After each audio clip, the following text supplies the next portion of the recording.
د لوړو غرونو ترمنځ په یو کوچني افغان کلی کې یو هلک اوسېده چې نوم یې سمی و. سمی یو غریب، معصوم او یتیم هلک و. هغه لا ډیر کوچنی و چې مور یې د سختې ناروغۍ له امله وفات شوه. د مور له مرګه وروسته د سمی دنیا بدله شوه.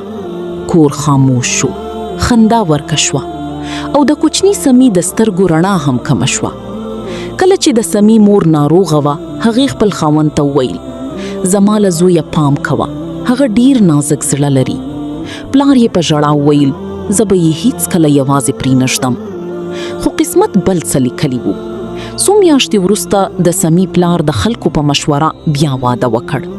په لومړي ورځو کې نوې ښځه ډیره آرامه ښکارېده، خو لږ وخت وروسته یې خپل اصل وښود. هغه به سمی ته په غوسه کتل، کله به یې بېځایه کارونه ورکول او کله به یې سپکې خبرې ورته کولې.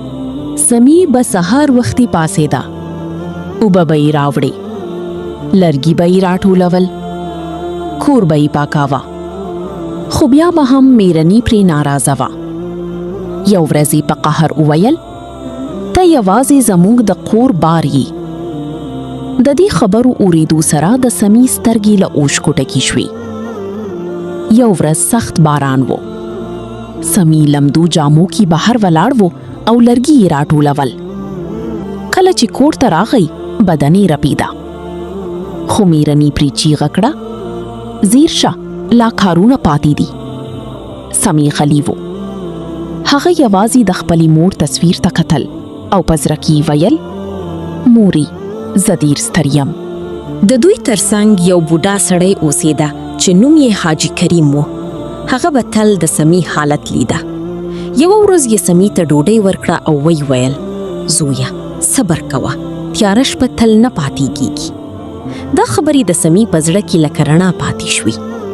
سمی غوښتل ښوونځي ته لاړ شي. کله چې به د کلي ماشومان کتابونه په لاس تېرېدل، هغه به ورته غلی غلی کتل. خو میرنۍ به ویل: ته د درس لپاره نه یې، ته باید کار وکړې. د سمی پلار یو کمزوري سړی و. هغه به د خپلې ښځې له ویرې ډېر وخت غلی پاتې کېده. کله کله به یې زړه وسوځېده، خو څه یې نه شو ویلی. او سمی به هره ورځ یوازې کېده. یوه شپه ژمی ډېر سخت و. سمی په انګړ کې ویده شوی و. یخ باد چلیده. هغه رپېده او خپلې مور نوم یې اخیست. په همدې وخت کې حاجي کریم راغی. کله چې یې سمی ولید، سترګې یې له اوښکو ډکې شوې. هغه سمی خپل کور ته یوړو. حاجي کریم له سمی سره د خپل زوی په شان چلند کاوه. هغه به ورته کیسې کولې، خواړه به یې ورکول او تل به یې ویل: یتیم هیڅ کله کم انسان نه وي. سمی د اوږدې مودې وروسته د مینې احساس وکړو. کله چې میرنۍ خبره شوه چې سمی د حاجي کریم کور ته ځي، ډېره غصه شوه. هغه وویل: له نن وروسته به هلته نه ځي. خو سمی غلی پاتې شو. یوه ورځ حاجي کریم د کلي له استاد سره خبرې وکړې. هغه سمی ښوونځي ته شامل کړې. سمی ډېر خوشحاله شو. هغه به د شپې تر ناوخته سبق وایه. کلونه تیر شو. سمی په درس کې ډېر مخکې لاړ. هغه یو هوښیار او مهربان ځوان شو. د کلي خلک به پرې ویاړ کوه.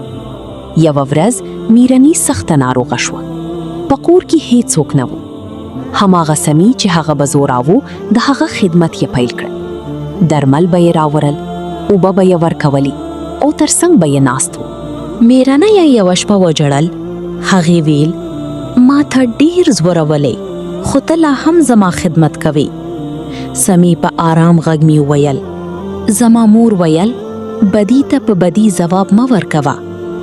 له هغې ورځې وروسته د دوی کور بدل شو. میرنۍ نرم زړه شوه. پلار یې هم د خپل زوی قدر وپیژاند او سمی د کلي د خلکو لپاره د مهرباني مثال شو. یتیم ته مینه ورکړئ.